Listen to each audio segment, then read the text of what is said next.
Are you ready to unleash your full potential and become unstoppable in your success and leadership? Welcome to the Unleashed and Unstoppable podcast, where we provide powerful insights and strategies for coaches, corporate leaders, and entrepreneurs. I'm Lianne Carter. And I'm Carol Register, and we're certified master neurocoaches who are passionate about helping you overcome your limiting beliefs and optimize your performance. Each week, we'll be sharing actionable tips and strategies using neuroscience, from interviews with industry experts to solo episodes, to help you lead a life of power, purpose, and possibility on your own terms. Join our community of like-minded individuals. Hit subscribe now, and let's be unleashed and unstoppable together. Hey, we are so excited to be here with you today. Lianne couldn't be here, but man, you know how pumped I get about these amazing guests that we get to have on. And today is no exception. You are going to want to tune in. It is Valentine's Day. Yes, it is. And we have a sex coach, sex and relationship. So excited that you're here to talk to us about those connections, those heart connections, right? And, talk to us about some of the pain and suffering we've had in this area. And I would love for you to tell us about yourself, because I know that a big part of what you do is also working in regard to suicide prevention. So, Hi, April Ross. I'm so glad you're here. Thank you so much. Yeah, I am so honored to be here, Carol. I've been looking forward to this conversation for a long time, and it's just an honor to be here. And I believe that pain in life is inevitable, but I also believe that suffering is optional. And if we're suffering, whether it's from loneliness and heartbreak, it's because we just don't have the tools yet to be able to turn our pain into power. And that's what I love about, Unleashed and Unstoppable, is that is what this is all about. And I also believe that everyone deserves and can have abundant relationships, no matter what that looks like for them. And let me go into the backstory, since you asked about, I would love that. Yeah. So how does, suicide prevention and sex and relationship coaching, like the intersection? And I have a very interesting story, because I was in a marriage for over a decade where my honeymoon never started. I did the thing I was told I needed to do so that I could have sex guilt and shame free. But what I didn't know is that hurrying in to make sure that I could try and have that guilt and shame free, I didn't really do a great job picking a partner. And so my marriage was rejection after rejection after rejection. And the lack of sexual fulfillment eroded all of the emotional connection. And from where I stand now, it pains me even more, because it would have been so simple with the tools I know now. But the backstory is kind of funny, because I trained horses for 20 years. Wow. And as an American, I thought money was going to fix my issues. I'm like, I know I'm not happy with my life, but money, this is a capitalist society. So if I have more money, that's going to fix everything. And I hired my first coach to teach me how to make more money in business. And I accidentally learned how to not be depressed. And I love this. This is so interesting. Yeah, it's really interesting, because I didn't set out, when I first hired my first coach, I'm like, coaching is schmarmy. I wouldn't it's like, that's cool for that guy. But after the first 2 weeks, of doing trauma release, working on my mindset. And you're talking all about neurobiology, rewiring my brain. Yeah. My period pains disappeared. And I was Wow. told, that they had to be painful. So I just accepted that as reality. And that pain, physical pain that I had experienced my entire life, vanished, Wow. along with, the heavy weight in my body. And Mm.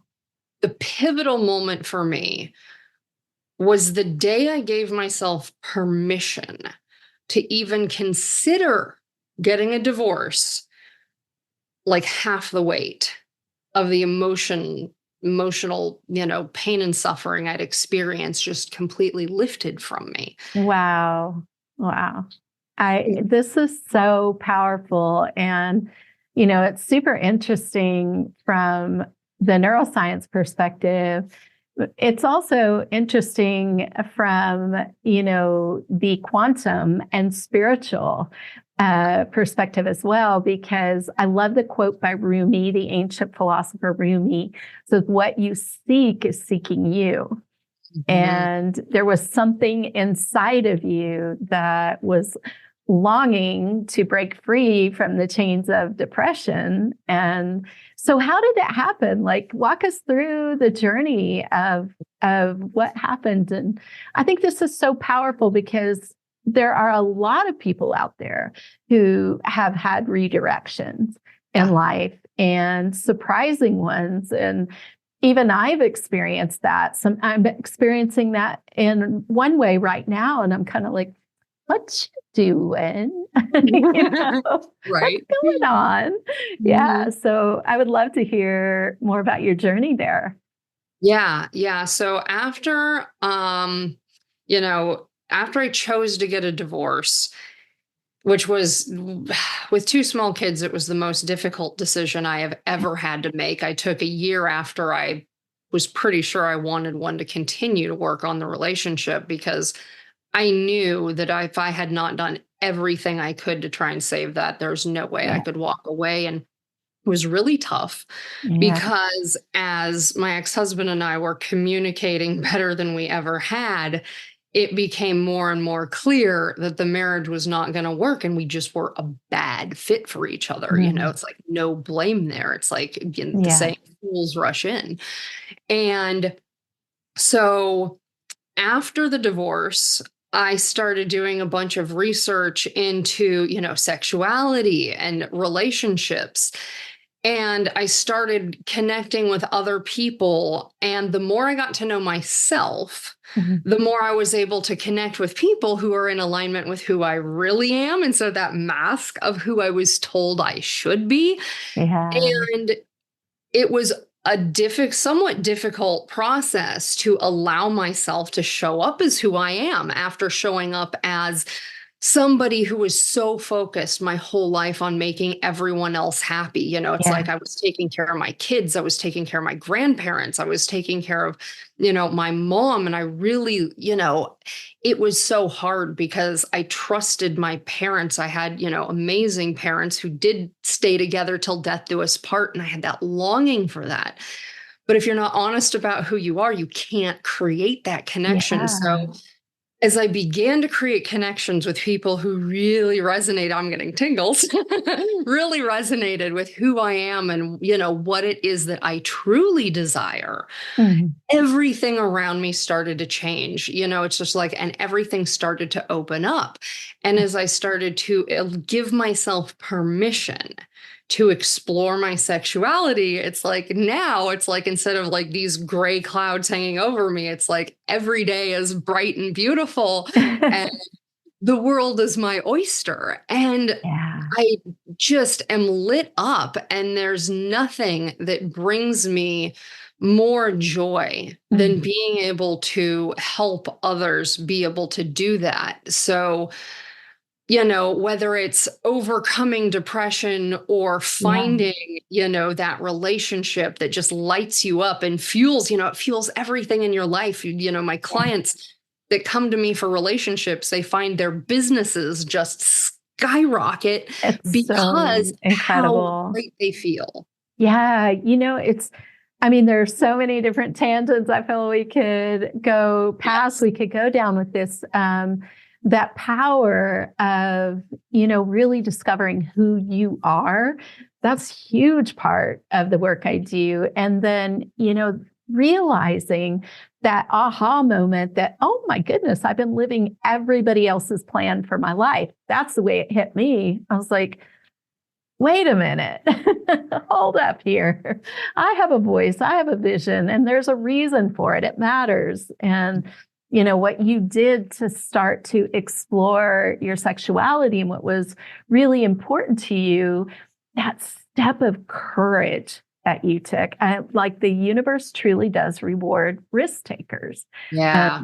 And that was a quote that I heard Lloyd Blankfein say. He's this former CEO of Goldman Sachs. I heard him speak in person. And man, it's just like an aha moment because you stepped into that courage to say, no, this is not working. I get to go and find out who I am, and the courage with 2 babies too. I'd love to hear more about what that journey was like as you were making those decisions and facing what it was going to look like for you in that space. Yeah, that was so tumultuous. If I had not had an incredible support system to reach out to, there's no way I would have made it through, So I had my business coach. Then I also hired a relationship coach to help me. I had another friend who had been through the divorce process because I was so lost. And so she really helped me like, okay, here's your next step. Here's your next step. Every week she would tell me, okay, now do this. And I had, a house that I was going to rent out, and it turned out I ended up needing to sell it, which, was crushing to lose my real estate in the process of the divorce.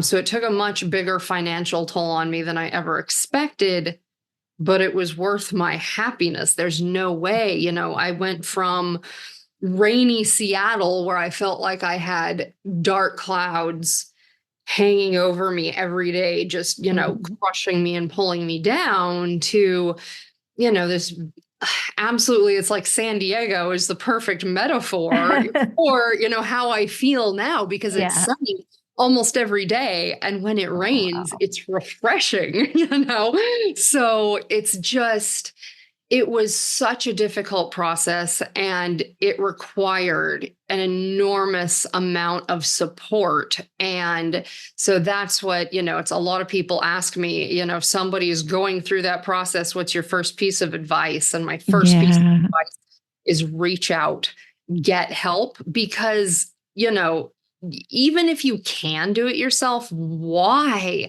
When there are very likely people who have gone through what you have and can keep you motivated and positive, and just and when things fall apart, wrap their arms around you, whether physically or just from a distance and emotionally, and just hold you and let you, just release whatever's coming up so that you can take care of yourself and then move forward again. It is so powerful. It's so powerful about unleashing your power, right? To be in community and to have that support that we need. We underestimate that. We truly do. And I love the fact that during this process, you took the time and the funds to invest in yourself and to value yourself highly enough to get mentors to help lead you through this process. I mean, the power, I literally got chills, the power of having somebody say, okay, now do this. Okay, now do this, when you're just, everything is in the spin, you're in survival mode, things are swirling. Wow. And look at what it's brought you to now. But actually, before we go forward, I would love to know, what is it that you see in your childhood that has brought you on this journey of picking the spouse that you picked and of walking through with the courage to walk away, get relieved of that heavy weight, get to know who you are. And now the way you're empowering people is incredible. Yeah. Yeah, it's interesting. And it's like there's a lot of it where I say, turning pain into power. The what I saw growing up was like my parents loved each other so much, and they did end up being married till death do us part. That's what you said. Yeah. At the same time, though, there were a lot of fights and arguments. And as a child, I remember being, pretty scared. My parents were never violent with each other, but still, loud shouting.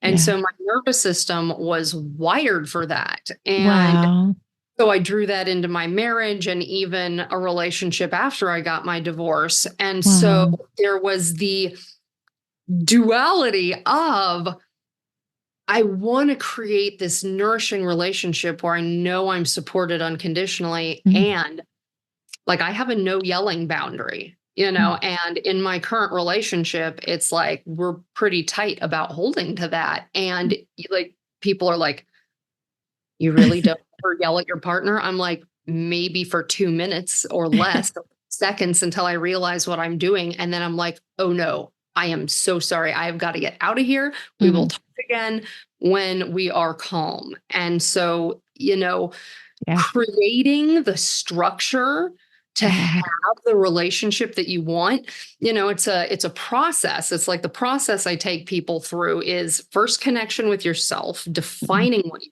want, connecting, learning how you want to connect with others, which is, knowing what are your boundaries, what are the things that are must-haves, what are the things that are like-to-haves, and then what's the icing on the cake, and having those things clear and, just being open. Yeah.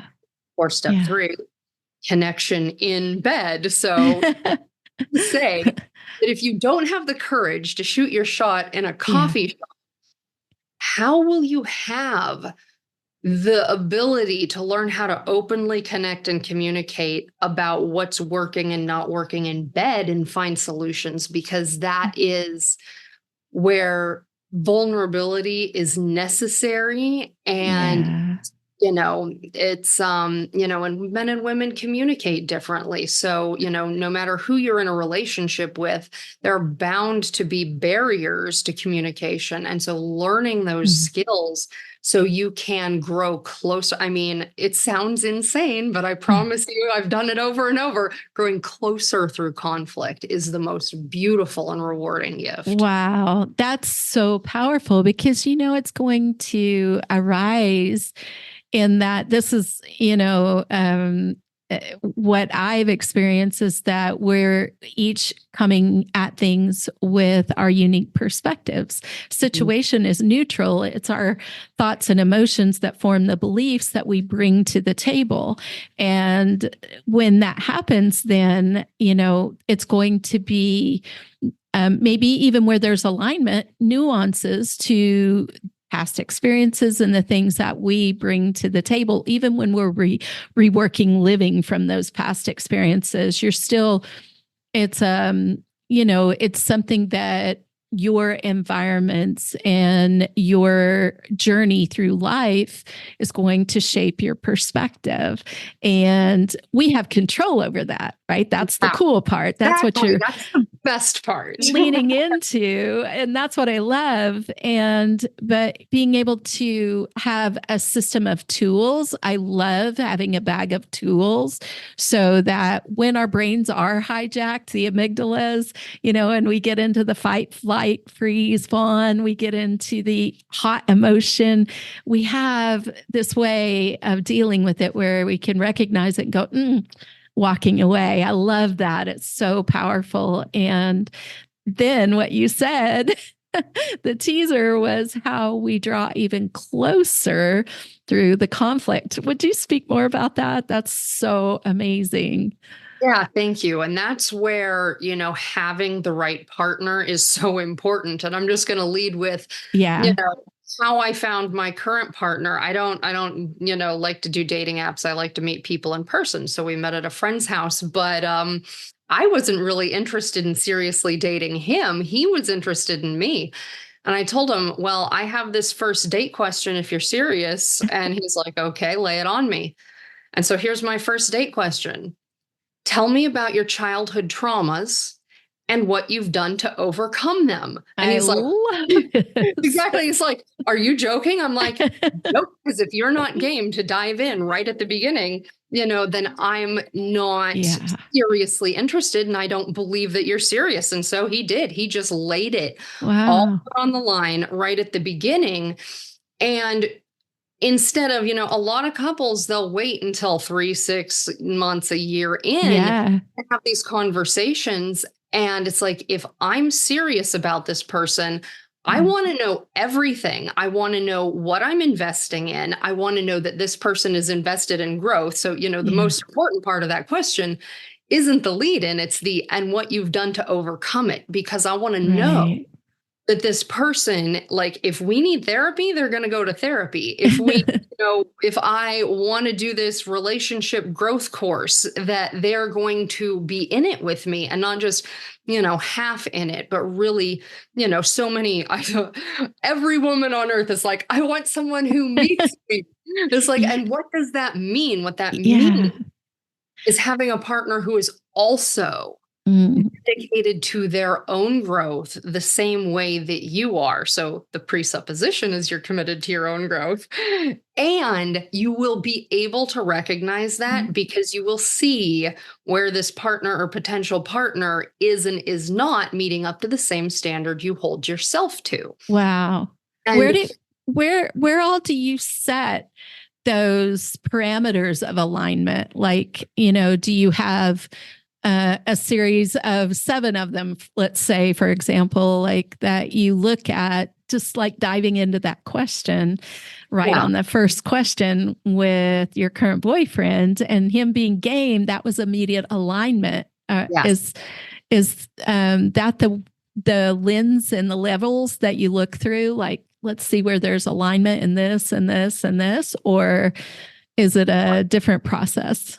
Yeah. So no, it's like I've heard, through what I do with my coaching, there's several ways you could approach this. It's the most important, like step 1, connection with yourself. It's knowing what your values are, what's important to you, and being aligned on those also. A lot of people pick a partner, we want the same things. We want 2 kids, we want a house. It's like, everyone in America is told they should want that. You have to find something else, because love is a choice. Once the feelings go away or they're different, you have to have a foundation. So I like to use 7 spokes or 9 environments, whichever, looking at every area of your life, finding how you want to live, and then finding someone who is aligned with that. And also, another thing that's overlooked is,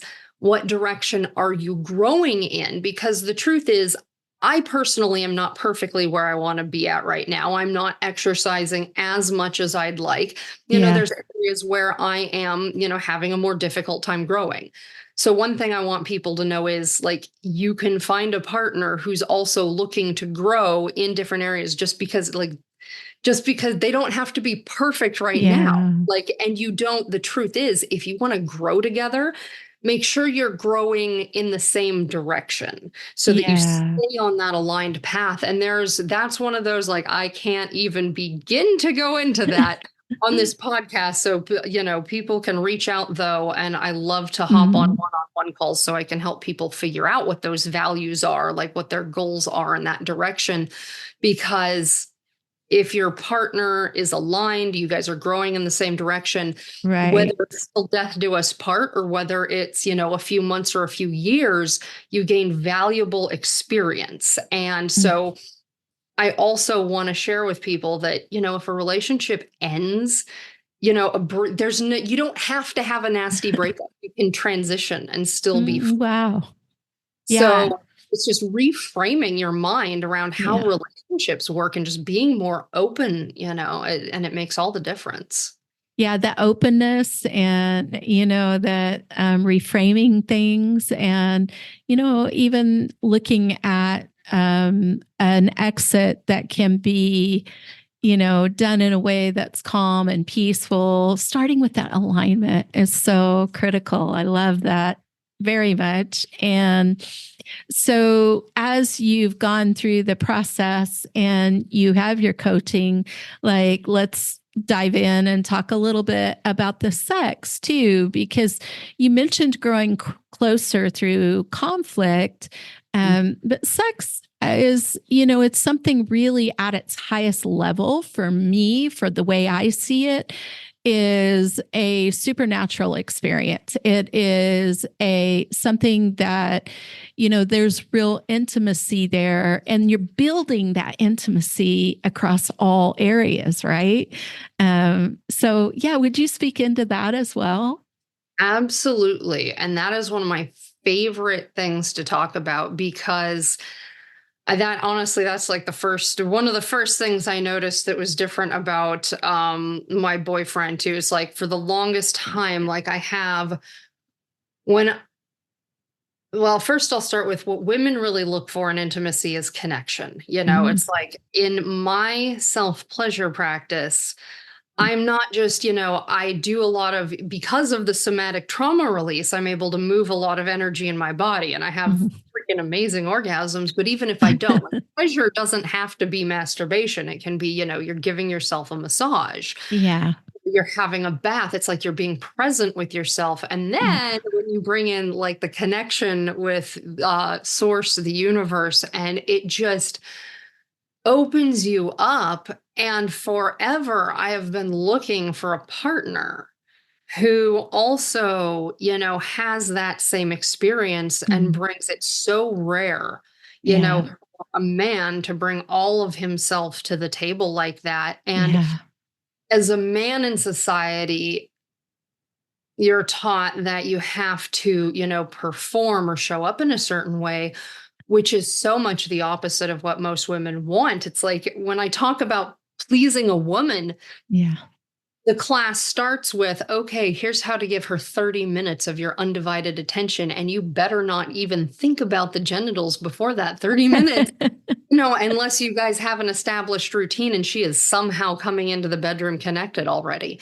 Yeah. Because it's the presence, and you can learn to establish that very quickly, though. It's like, it's not that quickies aren't a thing, but when you bring all of you, body, mind, and spirit into the bedroom, there's just nothing else in the world like it. And that's why I'm like, that's why this one's getting interviewed for the till death do us part position, because, there's just nothing else like that. It's so true. And, giving that input, that advice to men to help them to understand that part, only brings them more joy, more pleasure, more of really what their hearts are craving as well, even though they may not be connected to it in the same way. So yeah, I think that's super powerful. And then, bringing the two parts together to be, something really special and something that's connected, because everything I've experienced in life, in my marriage, I'm widowed, is that, there were so many things to distract, just like there are with me, myself, and I, like you were saying, that self-care, taking care of ourselves, paying attention and connecting with ourselves. Oh my goodness, I'm still very, very much on the learning journey of that, because it was, back in the day when I was raising my kids, it was being busy for the sake of being busy. It was the hustle culture. It was the distractions. It was the performance. It was the go, go, go all the time. Oh, I am so off that busy bus, I can tell you. I love that, the busy bus. Exactly. Yeah. Step off the busy bus. I love that. I'm going to remember that one, Carol. Yeah. It's so important, right? Because we're not really being productive. We're not really filling up our lives with the prosperity and the abundance that's regularly available to us, or that's readily available to us, where we can sit and be thankful for having oxygen in our lungs. We can just breathe slowly and get into creative space. And yeah, I would love for you to talk about that in relationships, the creativity that we get to bring. Yeah, absolutely. It's the first thing I think when with what you just said is, right before this call, I went on my harbor walk. I have walks for exercise and runs for exercise, and then I have ones for mindfulness. And so my Me too. favorite thing is to go down by the harbor here in San Diego and just, hear the birds, see the wind blowing through the palm trees, and just experience. It's like, that's why my keyword here is experience, and just experience and be grateful for what's happening around me. Yeah. And when you create a life where you are, having those experiences, it changes everything. It allows you to show up. Does. You took the words out of my mouth. I was like saying it with you. It changes everything. Yeah, exactly. And so when you and a partner bring that ability to show up in gratitude and just like weave your lives together, it's like you each have your own self-care. You don't have this codependence where you need to spend every time together. It's like when you talk about personality styles and the anxious always attracting the avoidant, it's like, when you're both healthy, that doesn't even matter because you know how to show up for yourself. You know how you play in relationship, and you can use those things as assets rather than liabilities. Yeah. Now, when you were growing up and you had gone through your marriage, you had mentioned right in the beginning of that marriage, also getting in touch with your sexuality. Did you grow up with an openness around that, or did you grow up with fear around that? I'd say both. So my parents, especially my mom, was always, made it clear that I had an open door to come talk to her whenever. I did the typical school sex ed, and then my mom's like, if you're gonna do it, be safe, come talk to me, let me know first. But even though she made the door open, I had way too much of my own. Like, I loved going to church as a kid. And so I had this, I'd wear turtlenecks, the time of my life, I had the perfect body when I was in high school running cross country, and I was covered up like a nun. And now I have my mom body that I have learned to just love and be embodied. You're gorgeous. I'm comfortable in the bikini. I think it's kind of like the universal joke, of course, it's like I set goals and, but it's funny. So, but as a kid growing up, I was very repressed, and it was, I used to think it was a societal repression, but it was more of a self-repression. Like I earnestly did not want to let my parents down. I did not want to let God down. And wow. I felt, I was really competitive, hence running cross country. And I just had insanely high standards and this perfectionistic attitude that no matter what I did, I was not happy with myself. On the good side, I've always been very motivated. So the good side to that is I'm always like, how can I, improve this and that area? Yeah.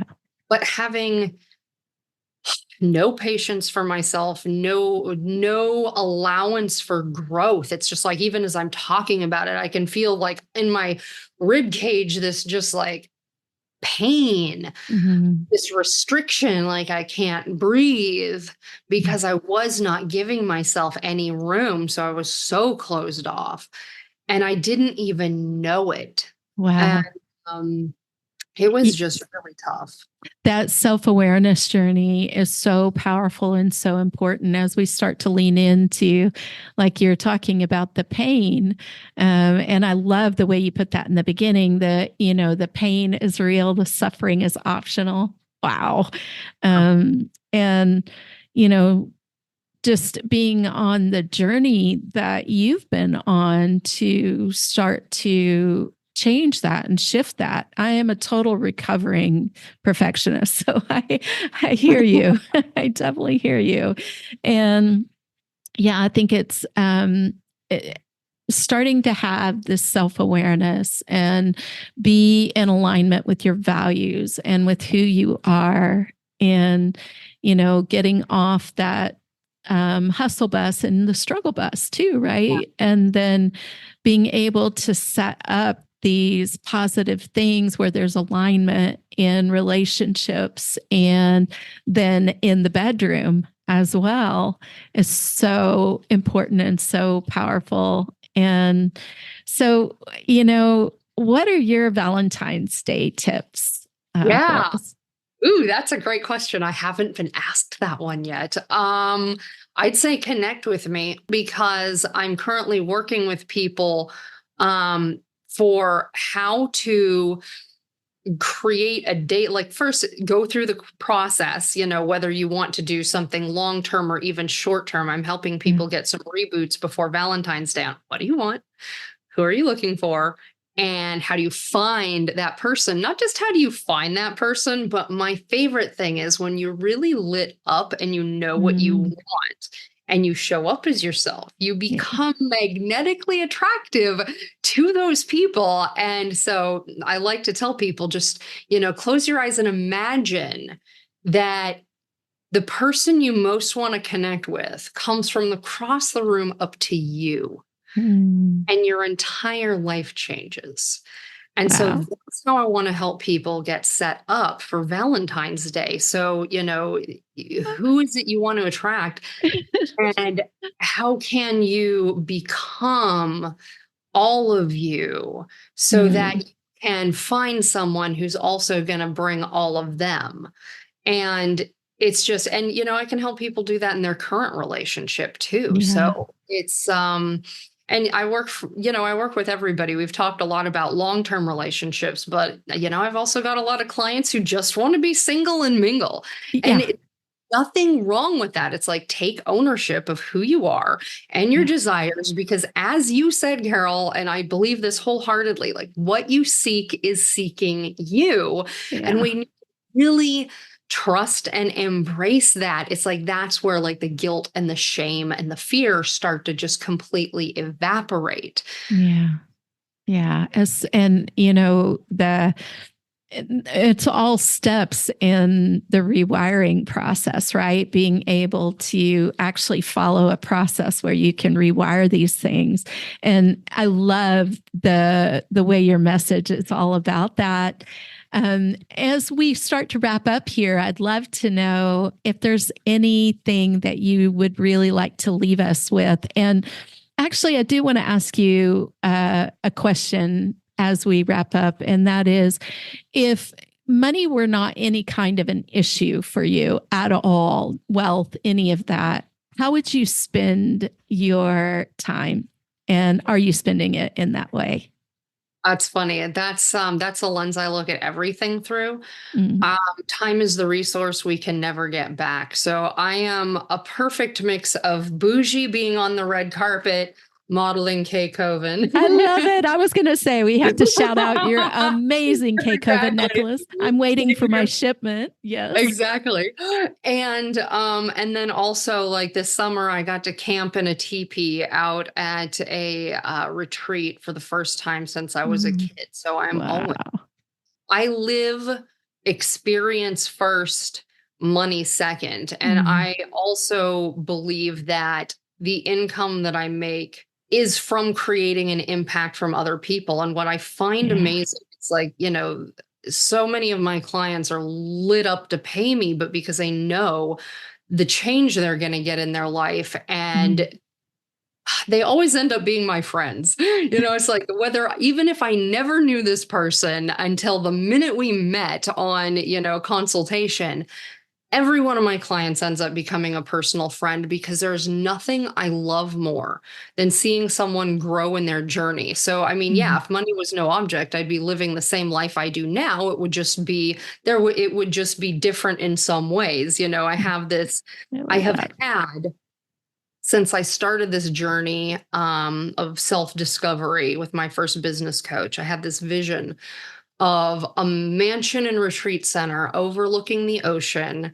Wow. And on the back end of it, there is, since I was a horse trainer, there's a healing retreat and refuge center for horses that have been abused, neglected, abandoned, and animals, and people who are suffering from, anything, loneliness, heartbreak, recovery from, even suicidal ideation, people who can come and be healed and be nourished. And so that's my long-term vision. And I mean, my everyday life, every day I see little echoes and little pieces of that coming to fruition.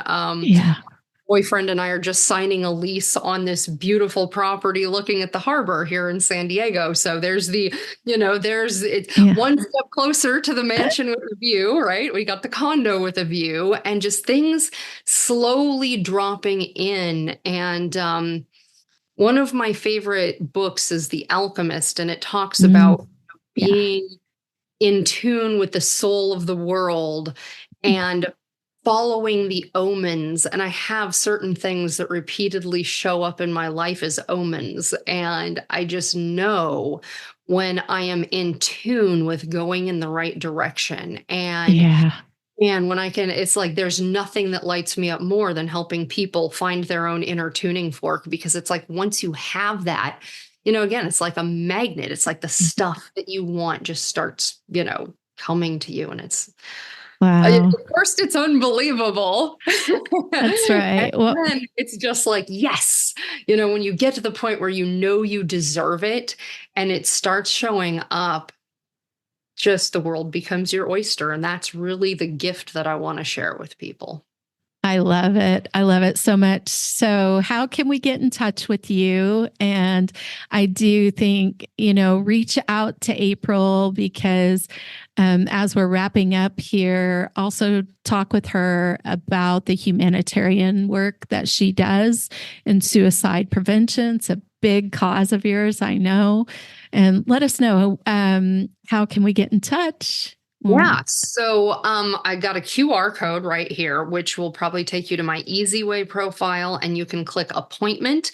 Or if you don't get this to work, you can go to experienceapril.com and book an appointment with me. So whether you want to be on my podcast for suicide prevention, Extraordinary Connection TV show, or, I'm launching a heartbreak recovery, relaunching actually my favorite, most successful heartbreak recovery program for Valentine's Day.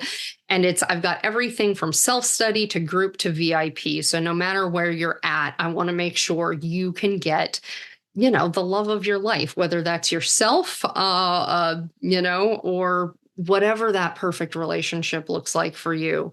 And I'm here to support you in that. And one thing I want to leave with is, the through line in everything that I do is highlighted by the Surgeon General's report last year. And he said that loneliness is the equivalent of smoking 15 cigarettes a day for your health.